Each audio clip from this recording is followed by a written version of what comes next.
warahmatullahi wabarakatuh. Nama saya Fahrunisa, NIM 2018-26007 dari Pendidikan Bahasa Inggris Universitas Sains Al-Quran.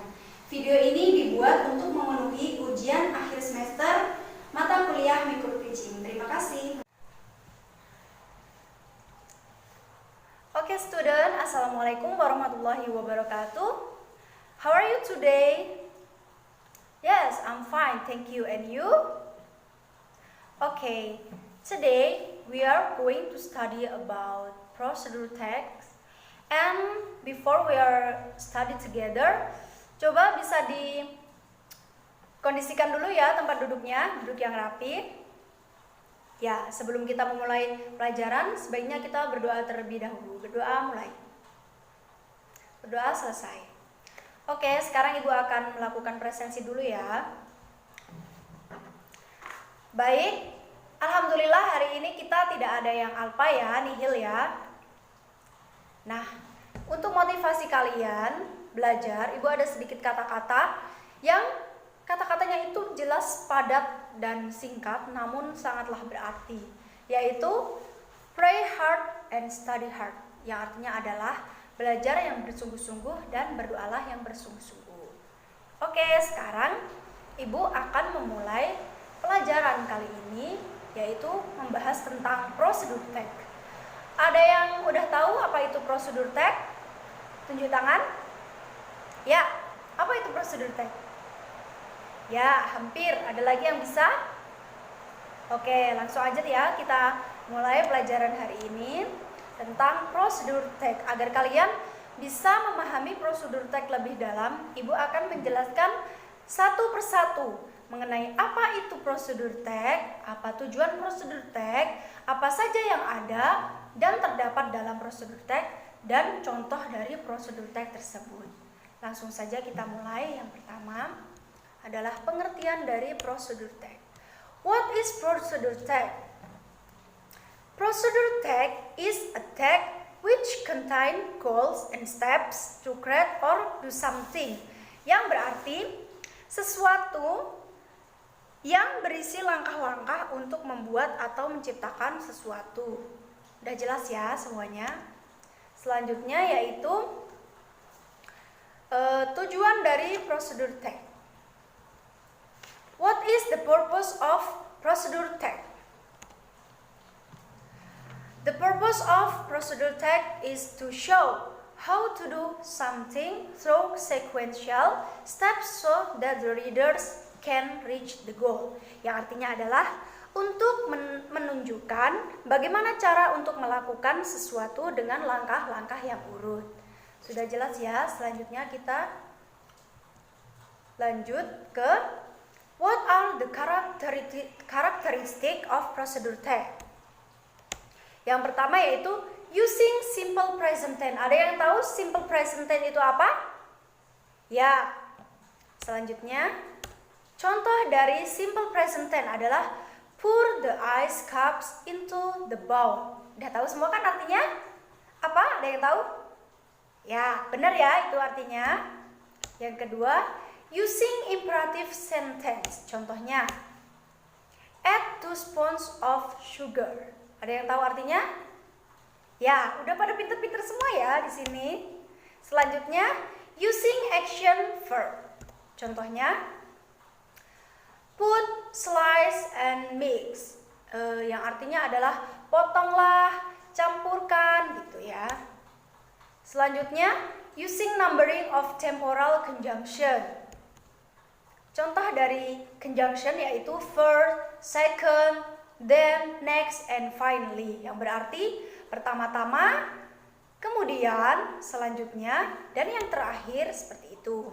Oke, sampai di sini paham semuanya? Tadi apa aja? Apa yang disebut dengan prosedur text? Ya, bagus. Oke, sekarang kita lanjut ya. Tentang how about its generic structure. Apa saja yang terdapat dalam teks prosedur? Yang pertama adalah ingredients or materials, yaitu bahan-bahan dan alat.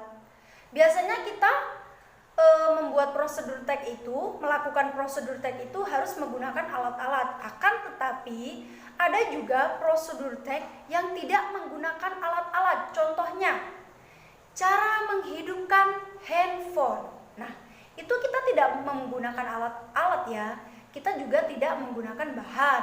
Kita hanya menghidupkan handphone. Nah, selanjutnya ini adalah yang Bu Guru jelaskan itu mengenai prosedur tag yang terdapat ingredients atau bahan-bahan dan material atau alat-alat.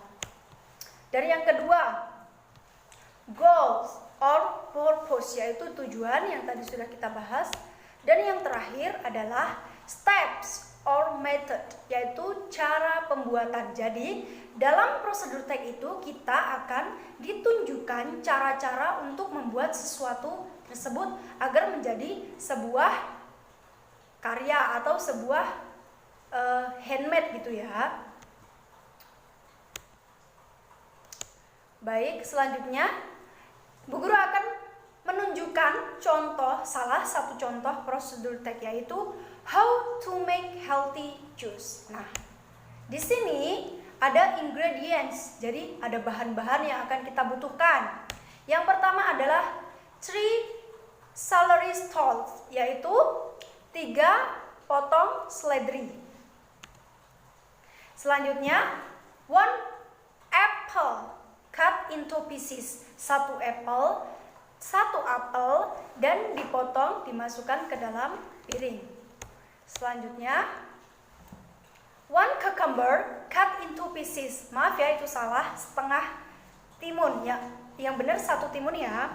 1 timun cut into pieces, sama seperti apple, dipotong dan dimasukkan ke dalam mangkok. Yang selanjutnya yaitu 1 pear cut into pieces, sama saja, 1 pear dipotong dan dimasukkan ke dalam mangkok. Selanjutnya kita akan membahas how to make, yaitu bagaimana kita akan membuat dari bahan-bahan yang sudah kita siapkan. Yang pertama, cut all the ingredients into small pieces and put them in a blender. Ada yang tahu artinya semua? Nah, langsung saja Bu Guru jelaskan ya kalau nggak ada yang tahu. Cut all the ingredients into small pieces and put them in a blender. Itu yang berarti potong seluruh bahan-bahan menjadi potongan yang kecil dan masukkan ke dalam blender. Selanjutnya, turn on the blender, wait until all the ingredients are soft. Yang berarti hidupkan blendernya dan tunggu sampai seluruh bahannya lembut. Next, after softening, serve the juice. Yang artinya setelah bahan-bahan semuanya lembut atau merata, kita bisa menyajikannya. Nah, if you want a waste-free drink, use a sieve. Nah, kadang kan kita kalau membuat jus itu ada ampas-ampas dari buah-buahnya itu ya. Nah, kalau kalian tidak mau ada ampasnya itu, bisa disaring dengan menggunakan saringan. Yang terakhir yaitu add a few drop of lemon. Nah, kalian bisa menambahkan beberapa potong lemon. Ada yang kurang jelas? Ada yang mau ditanyakan? Oke, sekarang Bu Guru akan bertanya ya. Apa itu tujuan dari prosedur tag? Ada yang tahu? Ya, betul. Nah, tujuan dari prosedur tag itu untuk memberitahukan kepada orang-orang tentang bagaimana sih cara membuat dan bagaimana langkah-langkahnya gitu ya. Baiklah, sekarang Bu Guru akan mengajak kalian untuk mempraktekkan bagaimana cara membuat jus. Akan tetapi kita akan belajar mengenai cara yang sederhana saja ya. Nah, di sini Bu Guru akan menginstruksikan kepada kalian bagaimana sih mengikuti cara-cara. Nah, yang pertama adalah, ayo ada yang maju beberapa anak. Nah, sini aja ya.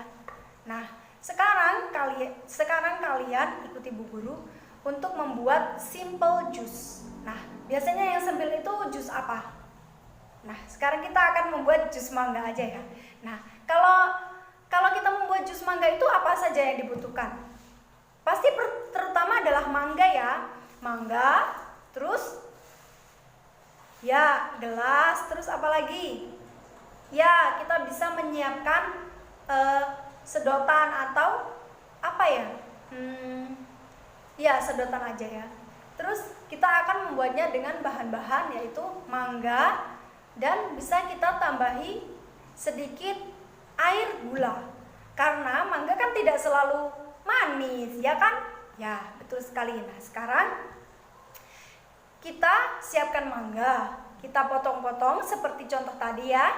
Ini yang tadi.